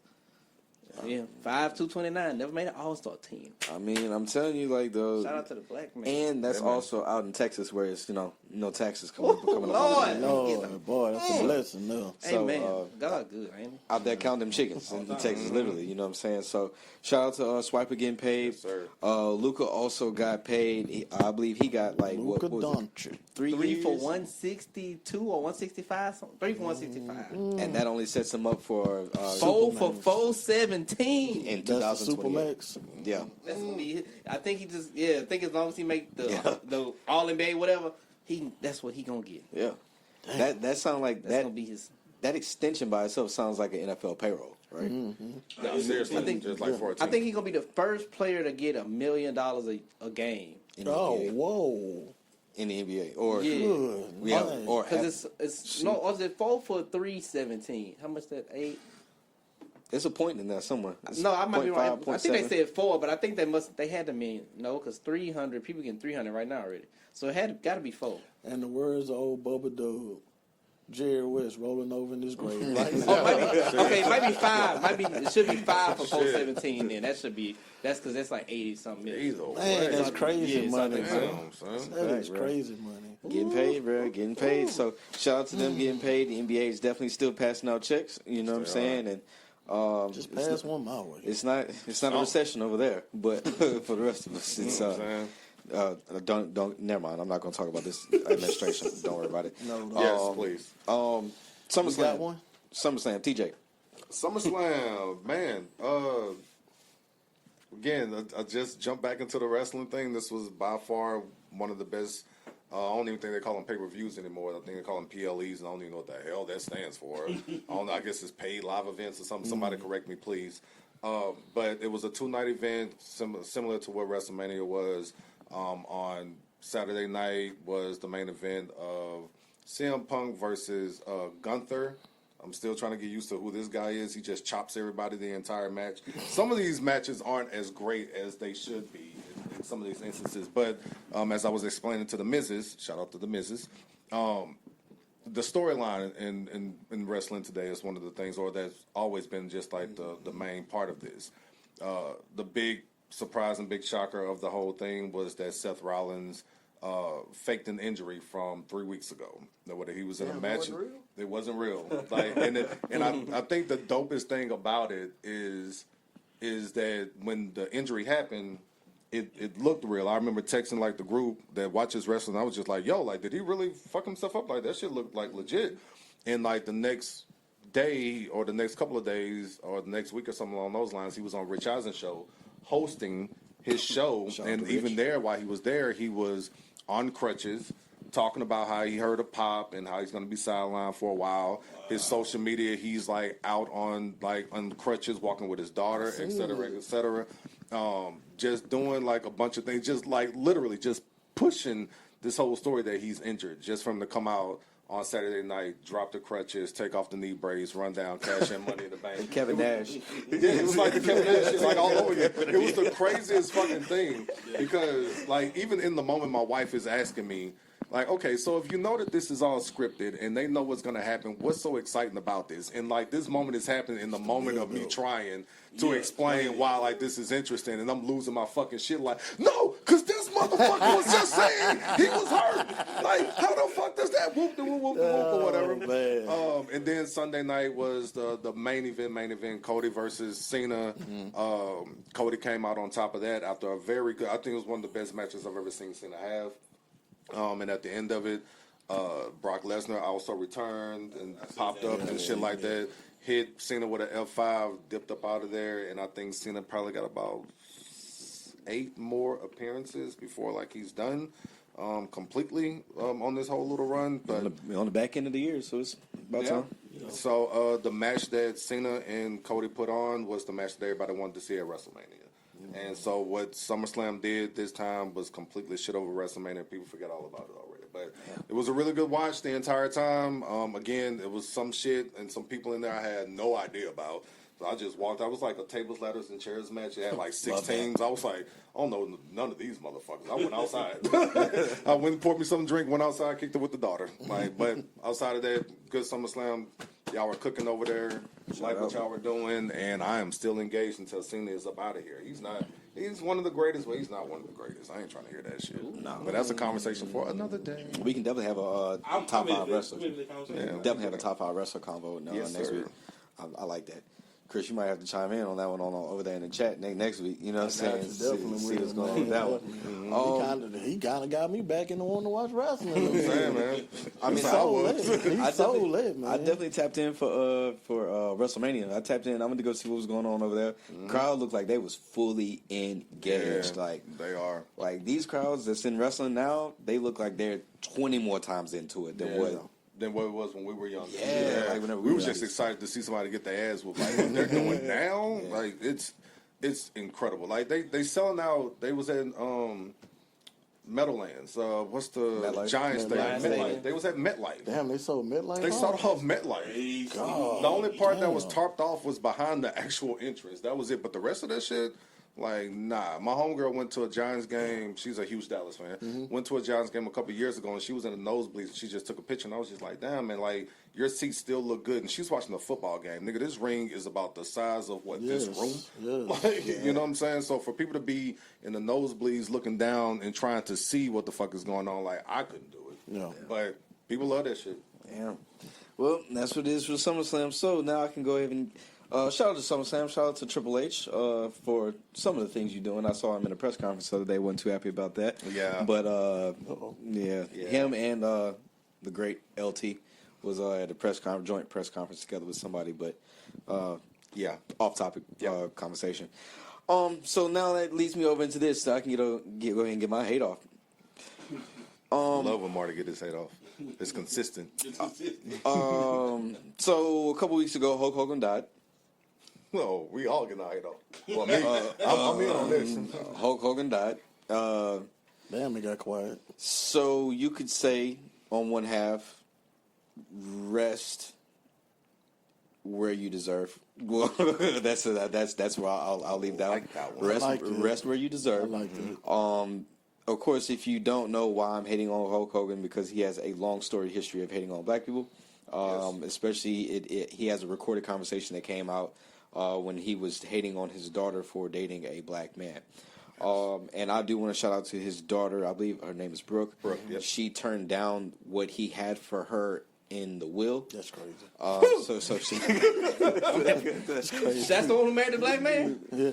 Well, I don't even think she's married to a black man, actually. But that's the one that was dating a black man when he had his moment. Also, she's not dating a black guy now. I don't think so. Not now, but she's still standing on where she's standing on business. So, Standing on. I mean, if you. I need that money. Yeah, Daddy, you was terrible.